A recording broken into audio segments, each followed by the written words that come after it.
Good evening and thank you for joining us.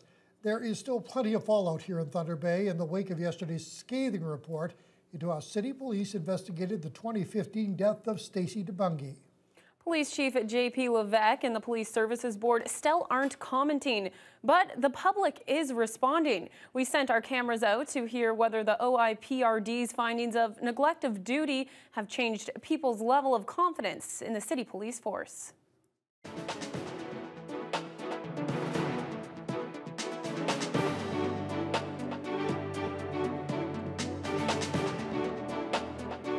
Impacts how much I would trust them to solve any of our crime issues that are going on right now. I think it also depends on whose death this was. I know that the Thunder Bay Police have kind of a history of not dealing with Indigenous folks as well as they should, so that would also impact how I feel about it. Some of them take their power a little too high, so I think they should be a little bit more moderate in certain things. You know, they're doing a good job, but certain incidents should be looked at a little bit closer. Indigenous people, something happens to them, it's always like run off like it's nothing, and there's quite a few of them going on pretty regularly, so I don't know, it seems like a inadequacy in the force. I know the police work really hard, and they kind of get the short end of the stick in the media, but certainly there's work to be done, you know, there too, and that's been pointed out, and so hopefully they can strive to work even harder, and I think as a community we need to keep supporting the police. I think we need to take more care of how we deal with our Indigenous population, but on the other hand, I'm not willing to paint the police force with a bad paintbrush either. There's good and bad on both sides. Now, the OIPRD is still conducting a separate investigation into allegations of systemic discrimination in the local force, the results of which are expected in May or June. There's also the ongoing investigation by Murray Sinclair into the Thunder Bay Police Board, which is expected to be completed in August. Thunder Bay is getting closer to reaching the province's goal of 1,000 participants in the Basic Income Pilot Project. Housing Minister Peter Milchin was in the city today to meet with local officials as part of a poverty reduction strategy consultation. Thunder Bay, along with Lindsay and Hamilton Brantford, are currently accepting applications for the project. Those three communities already have about 2,800 people receiving checks. The goal of the pilot is to provide 4,000 people with a guaranteed income of $17,000 to $24,000. Another 4,000 people would be placed in a control group, which would be studied for research purposes. Milchin says it can be difficult to build the control group because those people won't be getting the basic income checks, but he says Thunder Bay is nearing its goal of 1,000 participants in both groups. It took time at the beginning because it's something very different than what people were used to.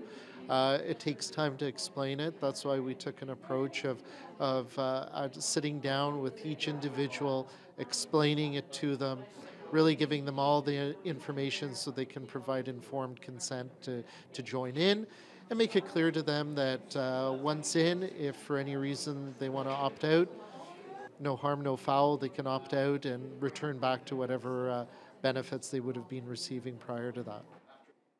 Milchin says several other poverty reduction methods were discussed at the meeting, including social housing, improving public transit, and urban Indigenous issues. Thunder Bay City Council took a closer look last night at how much money the city spends on construction projects compared to what it budgeted. And councillors reviewed projects that are expected to bring relief for bicycle commuters in the city. Shali Lee reports. The list of city construction projects since 2001 is huge, covering hundreds of contracts on dozens of major roads.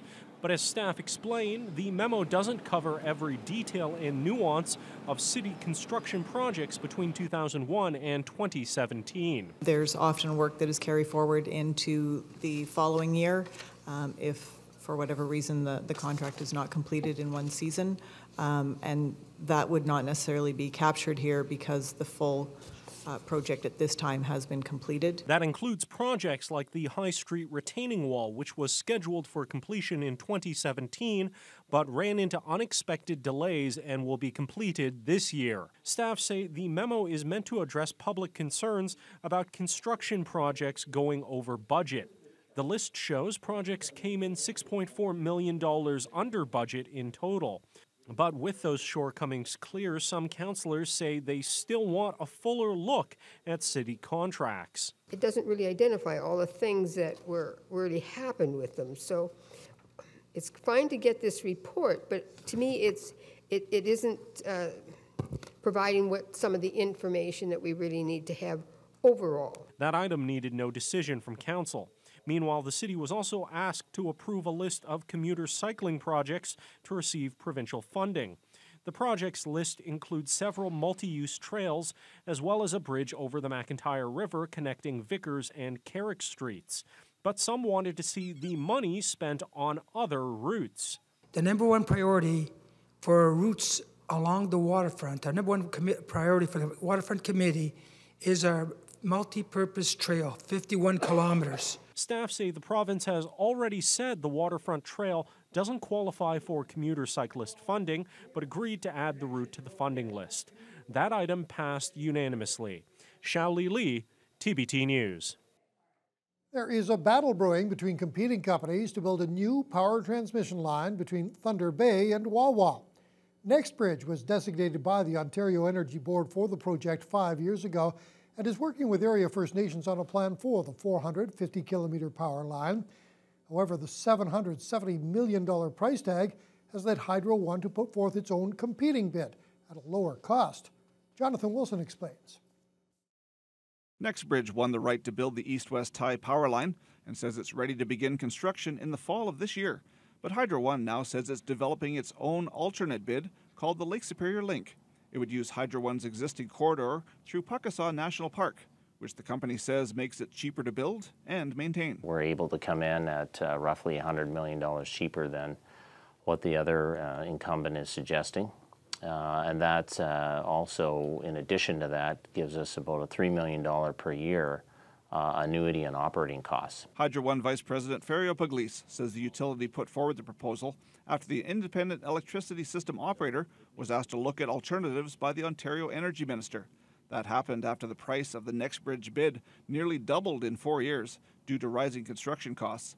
While NextBridge already has deals in place with contractors and First Nations, Pugliese says Hydro One also has a good working relationship with First Nations and is willing to offer them equity in the transmission line, similar to its other recent projects. One is the Bruce to Milton, where we've had partnerships with those First Nations communities, and they're actually owners, part owners of the line. They have an equity stake in those lines, and now we're just about to complete another project called the Niagara Reinforcement Project with two First Nations, the Six Nations of the Grand River and the Mississaugas of the New Credit, who will also share a portion of that. The Hydro One bid recently came to Thunder Bay City Council for approval, but was slammed by some councillors, in particular Ian Angus, criticized Hydro One for its lack of redundancy on line servicing communities like Red Lake and Greenstone, saying those are a bigger priority.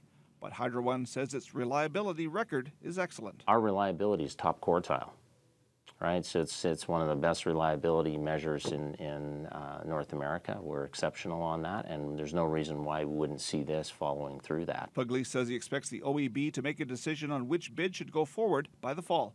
Hydro One has scheduled 8 open houses on the Lake Superior Link across the region, starting with Dorian and Nipigon on March 19th and Thunder Bay and Scriber on the 20th. Jonathan Wilson, TBT News. The Dryden Fire Service is boosting its staffing levels in response to the ongoing withdrawal of service by dozens of its volunteer firefighters. A media release was issued today saying the city of Dryden has hired 4 professional firefighters on a contract basis. Those firefighters will support their remaining fire staff along with the volunteers who continue to provide service at the Barclay Fire Hall, along with neighboring fire crews in Wabigoon and Oxdrift. The volunteers at Fire Hall Number 1 suspended their services on February 22nd due to the firing of 3 of their senior members. The Dryden Fire Service has 49 paid volunteers, but it's unclear how many are participating in the service withdrawal. Opposition members continue to slam the Wynne government over the way Children and Youth Services handled the suicide of Kanina Sioux Turtle at a Sioux Lookout foster care home. The 15-year-old girl from Poplar Hill First Nation was found dead at a foster home in October 2016. Turtle's family says they weren't notified that she recorded her death on an iPod until authorities brought her belongings home months later. Now, Turtle's family is demanding to know why a child with a history of self-harm was left unsupervised for the 45 minutes when she took her own life. The NDP hammered the Minister of Children and Youth Services at Queen's Park today and demanded to know why inquests aren't automatically held when children die in foster care. We must know what has happened so that we can stop the deaths of young people in care. Will the minister find it appropriate to inquire and have a full inquest that is open and transparent so that lives can be saved? I think it's completely inappropriate for the member to politicize this issue. Exactly. You know, I think that if she really wants to help the family, then come and talk to me and let's see what way we can do it. If she wants to talk about policy and regulation that govern the way in which young people are treated in this province, then that's a completely different thing. But stop politicizing this important issue. The Ontario government is moving to close the wage gap between men and women. A new pay transparency bill was introduced in the legislature this afternoon, a bill that will force employers to provide more information on pay rates for employees. The Premier announced details of the new legislation this morning. Heather Wright reports. It's a $50 million effort to close the gender pay gap, a bill called Then, Now, Next. It will require all job postings to include salary ranges. But I think the most exciting part of this bill is that it will eventually require all businesses with more than 250 employees to record, report, and post compensation data that includes gender and other diversity characteristics. We're going to shine a light on that. The bill will be introduced this afternoon, part of a 3-year plan that would also ban employers from asking potential workers about past earnings. Well, there have been various versions of pay equity laws in place for 30 years. Premier Kathleen Wynne says they have not done enough to close the pay gap, something this legislation aims to do by improving transparency in the workforce. I think that it is important for people to know what's actually going on, because then we can deal with the truth, and I think that that's what will lead to behavioral change. The government says women earn on average about 30% less than men, a figure that hasn't changed in the past 10 years. Heather Wright, CTV News. Educators from the 9 Matawa First Nations are in Thunder Bay this week discussing ways to improve education for their students. The 11th annual Matawa Education Conference provides a chance to share ideas, and the plan to turn the Grandview Lodge Seniors Home into a high school and a student residence is getting closer to fruition. Corey Nordstrom reports. It's an event that seeks to enhance the way education is done in far-off reserves while preserving the way Indigenous people have been learning for generations. The majority of these communities are remote, so coming here, that gives them the opportunity to look at, different resources or try different strategies that might work within their respective communities. The 3-day education conference features guest speakers, workshops, and general discussions about teaching, flipping the tables with the teachers in desks taking notes and asking questions. Speaker at the event, Darren Potter, says it's a very exciting time for Indigenous education. First Nations know what their students need best, and I think that's being recognized now. And funding is changing, opportunities are changing, partnerships are developing, and I think that's what we see in the air now, is that there's this move to launch out into what's next for our future. Vendors were set up throughout the hotel, displaying things like textbooks, educational games, and new technology that might make the classroom an easier place for educators and more fun for their students. Aside from the cookie-cutter approach to education, the event also had traditional teachings and crafts. Every year the conference has a theme, the focus this year being on native language retention. I personally encourage my kids to speak the language because that's what gives them the identity. Once you have the identity, you get the confidence to speak to people and really tell them who you are. Also part of the day's discussion was an update on Matawa taking over the former Grandview Lodge to repurpose it for a student care and education center. Matawa plans to have the school up and running this fall, with the student accommodations complete the following year. We actually got the keys in January of this year, so renovation is actually starting this week, next week. So we've got the We got the contractor, like the bidders, all sorted out. So we're moving toward the renovations now, and we're looking to open the school portion of the site in September 2018. The Mattawa Educational Conference continues until Thursday. Corey Nordstrom, TBT News. The Grace Place Street Ministry on Simpson Street is no longer carrying a mortgage thanks to a generous gift from an anonymous donor. It all started during their Coldest Night of the Year Walk fundraiser in February. The event raised $60,000 for Grace Place's mortgage repayment. Apparently, someone heard about the church and community shelter's financial struggles, and the result was a private donation of $174,000, which completely paid off their mortgage.